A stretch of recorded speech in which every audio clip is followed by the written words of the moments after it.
கர்த்தாவே, நீர் என்னை சூழ்ந்திருக்கிறீர், என் கேடகமும் என் மகிமையும் என் தலையை உயர்த்துகிறமா இருக்கிறீர். அப்படிதான் நம்ம சொல்லணும்.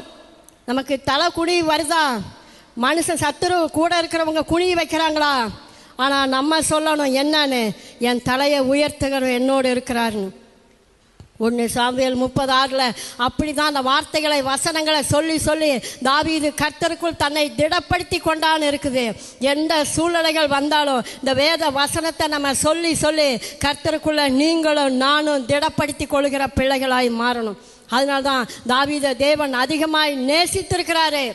சங்கீதம் 89:21 சொல்றாரு, தாவீதே, என் கை உன்னோட இருக்குப்பா, உன்னை நான் பலப்படுத்துவப்பா.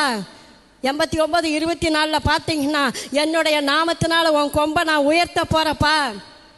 அவர் கை நம்மளோட இருந்தால், அவர் நாமம் நம்மளோட இருந்தால், அவர் நாமத்தை நிமித்தம் நம் தலையை கர்த்தர் நிமர பண்ண போறார். எவ்வளவு பேர் விசுவாசிக்கிறீங்க? அவருடைய வார்த்தையும் அவருடைய கையும் அவருடைய புயமும் அவருடைய தோலும் நம்மளோட இருந்திருக்கும் என்று சொன்னால் நம்மளை கர்த்தர் கண்டிப்பாய் தலை நிமர செய்ய போகிறார். அதனால்தான் சங்கீதம் 132:17 தாவீதுக்காகவே ஆண்டவர் ஒரு கொம்பை நான் முளைக்க பண்ணுவேன்னு சொல்லியிருக்கிறார்.